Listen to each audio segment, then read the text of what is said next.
Et quand la tristesse arrive, je sais tu es là, toujours près de moi. Bon mardi, bienvenue à votre émission La Victoire de l'amour. J'espère que vous allez bien, que votre sommeil a été reposant. Et ce matin, comme on le fait tous les mardis, on rejoint notre ami l'abbé Pierre Gervais, Major.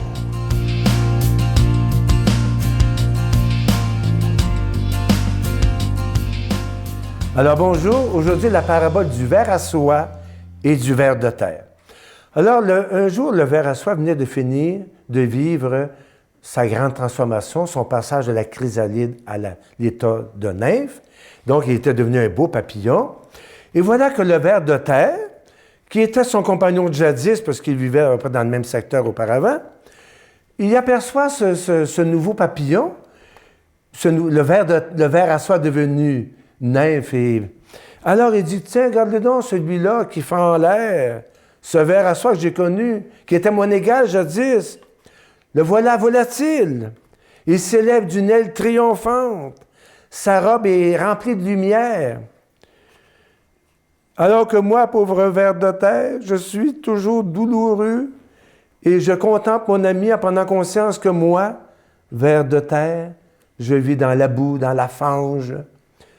Alors, le ver à soie lui dit, tandis que toi, tu mettais ton bonheur à fouiller dans la fange puis dans la boue, puis à errer un peu partout, moi, je passais mon temps, par d'utiles sueurs, ça, je trouve ça beau, à épurer ma substance. À épurer ma substance. Et je joue maintenant dans l'été des peines que j'ai vécues au printemps. Je ne dois qu'à mes efforts, mes dignités nouvelles et la lumière de mes ailes. Apprends qu'il est doux de voler et glorieux d'avoir formé ses ailes. Alors, dans la vie, on a le choix. Ou bien on sombre dans la fange, dans la boue, et puis on se contente, comme le ver de terre, de courir après des futilités en s'enfouissant dans la boue et dans la terre, ou bien on peut vivre comme ce ver à soie qui a tout fait pour épurer sa substance en se donnant les moyens pour connaître la gloire de ses ailes remplies de lumière.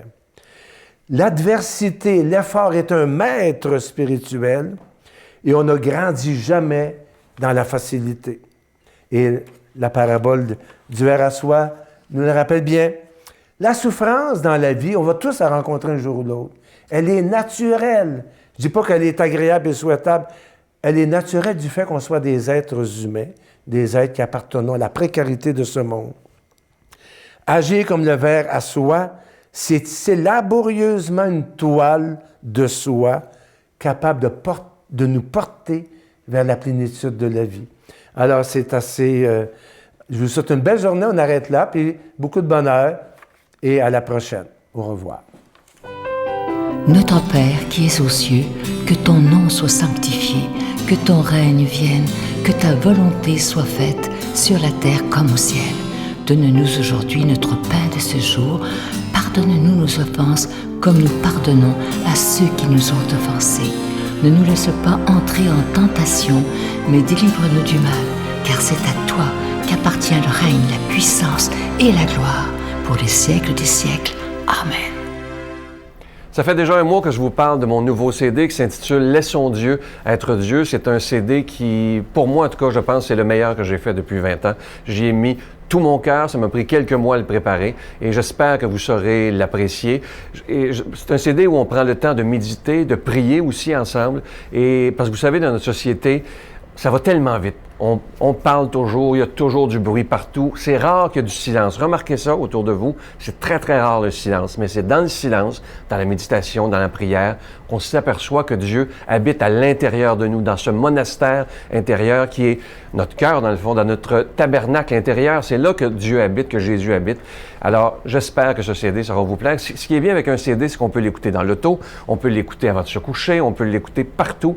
Et en tout cas, vous m'en donnerez des nouvelles. Ça sera bien gentil. C'est avec un don de 25 $ et avec si vous en voulez 2, parce que ça se donne bien en cadeau, un don de 40 $. Je vous donne l'adresse. La Victoire de l'amour, casier postal 120, succursale Boucherville à Boucherville, le J4B 5E6, je vous la redonne. La Victoire de l'amour, casier postal 120, succursale Boucherville à Boucherville, le J4B 5E6. Également par téléphone, par carte de crédit du lundi au vendredi de 8h30 à 16h30 dans le 514-523-4433, 523-4433 ou sans frais, le 1-888-811-9291, 1-888-811-9291 et aussi sur notre site Internet, le www.lavictoiredelamour.org.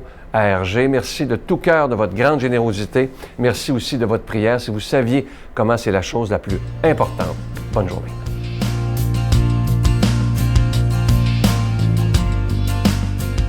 Mon Dieu, donnez-moi la sérénité d'accepter les choses que je ne peux changer, le courage de changer les choses que je peux et la sagesse d'en connaître la différence. Amen. Aujourd'hui, pour la proclamation de la parole de Dieu, quelqu'un que j'apprécie beaucoup, l'abbé Joseph Éveillard.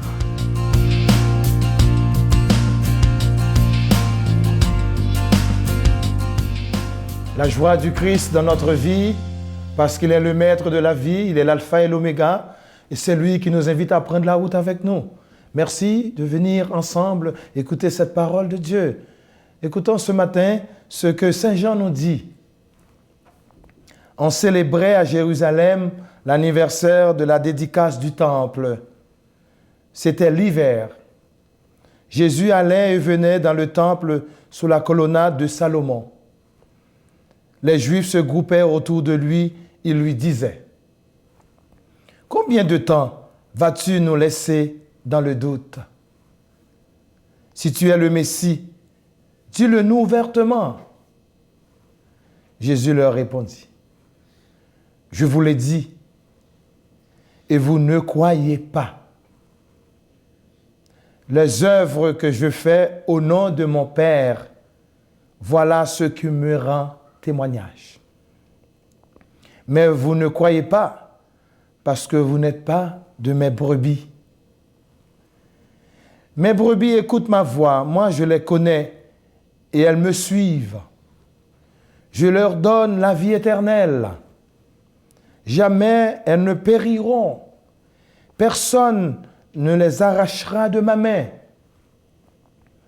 Mon Père qui me les a donnés est plus grand que tout, et personne ne peut rien arracher de la main du Père.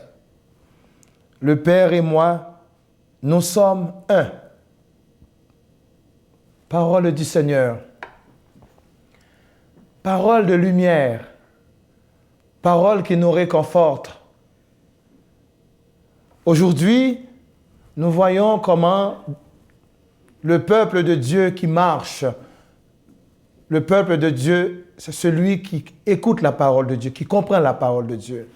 Nous voyons ce qui se passe aujourd'hui dans les pays du Moyen-Orient.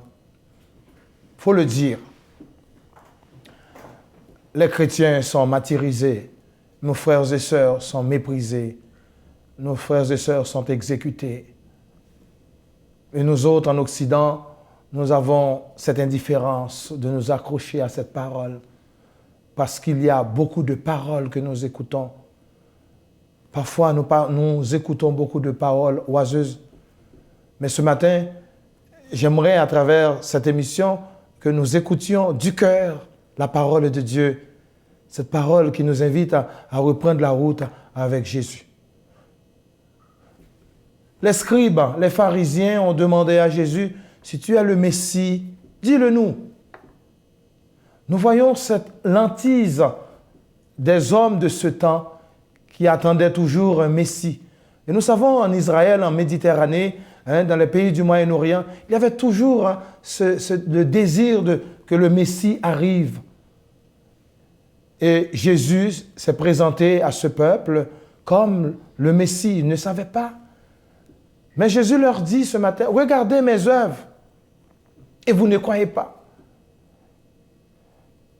Quelles sont les œuvres que Jésus a réalisées? Ce sont des œuvres salvatrices. Il a guéri les malades, Il a redonné aux pécheurs, aux pécheresses leur dignité. Il a touché les morts, il a ressuscité des morts. Et ils ont vu la magnificence, la grandeur de Dieu à travers ce que Jésus faisait. Ils ne l'ont pas cru. En 2015, il y a toujours cet entêtement de croire à ce Jésus qui est mort et ressuscité pour nous redonner notre dignité, nous faire héritiers du royaume de Dieu. Voilà la plus grande richesse que tous les chrétiens, tous les hommes de bonne volonté peuvent recevoir en ce temps de Pâques. Jésus nous dit ce matin que nous sommes tous des enfants de Dieu, mais héritiers à cause de sa mort et de sa résurrection.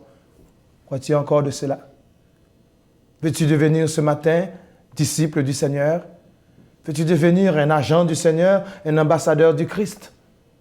Mais notre foi nous dit ce matin, oui, nous pouvons le devenir si nous croyons, si nous avons la foi en Christ. Jésus nous dit que mes brebis me connaissent et mes brebis viennent à moi. Alors comment nous pouvons vraiment venir à Jésus si nous n'écoutons pas sa parole? Et dans le psaume 23, Jésus est le bon pasteur qui prend soin de ses brebis. Jésus est le pasteur qui porte ses brebis sur ses épaules, dans nos blessures, dans nos défaites. Il nous porte dans son cœur.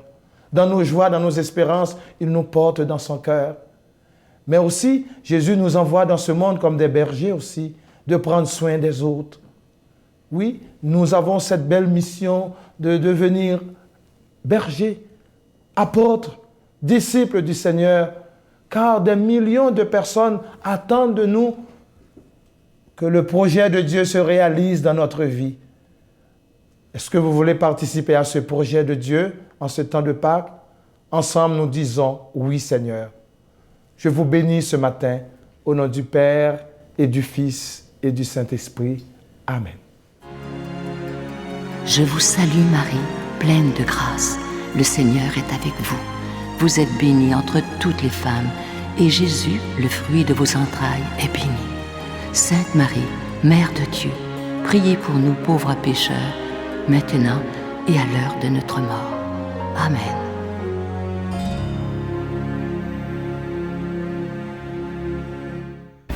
Venez célébrer avec nous le 20e anniversaire de la victoire de l'amour en compagnie de Monseigneur Christian Lépine, archevêque de Montréal, l'abbé Robert Lemire, l'abbé Robert Jolicoeur, Dolly Dimitro, Jean-Marc Chaput, Sœur Angèle et Sylvain Charon. Et en chanson, Miguel Padilla, Alexandre Belair, William Coallier, Robert Lebel, Giorgia Fomenti, David Thibault. Et un mini-spectacle de l'unique Michel Louvain, le samedi 16 mai 2015 à 13h à l'Arena Maurice Richard de Montréal, Métro Vio.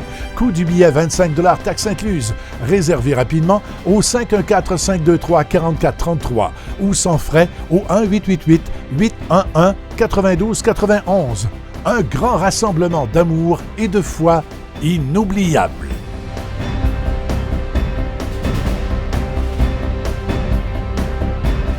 Avez-vous vos billets pour le 20e anniversaire? Parce que là, c'est vrai que ça s'en vient, parce qu'il y a des gens qui disent « ben moi, je vais attendre. » Mais là, je vous le dis, il reste encore quelques billets. Alors, si vous voulez venir, c'est le temps de le faire. Il est toujours temps de les réserver à notre bureau. Je vous rappelle que c'est 25 $, que les portes ouvrent à 11 h le matin. Et je m'adresse aux gens de Montréal, entre autres. Vous savez que si vous venez en métro, là, c'est la porte juste à côté du métro Vio, c'est l'Arena Maurice Richard. Moi, je dois vous dire que j'ai tellement hâte de vous y rencontrer. Là, nous, on est très, très fébriles parce que là, c'est beaucoup de travail. Les répétitions ont commencé parce qu'on veut vraiment vous offrir une fête de la foi que vous n'oublierez jamais. Et ça, pour moi, c'est important. Après 20 ans, ça va être beau de se rassembler des milliers et des milliers de personnes pour la plus grande gloire de Dieu. Alors, merci de réserver vos billets rapidement. Et moi, j'ai hâte de vous voir. Je vous souhaite une belle journée. À demain. Bye. Tout d'un coup, je comprends, je saisis dans mon corps, dans mon âme, que Dieu, c'est Jésus. Puis qu'il est vivant. C'est pas une histoire de 2000 ans, c'était pas un prophète. Il est Dieu, il s'est incarné, il est ressuscité, puis à cause de lui, c'est réglé mon problème, j'en ai plus.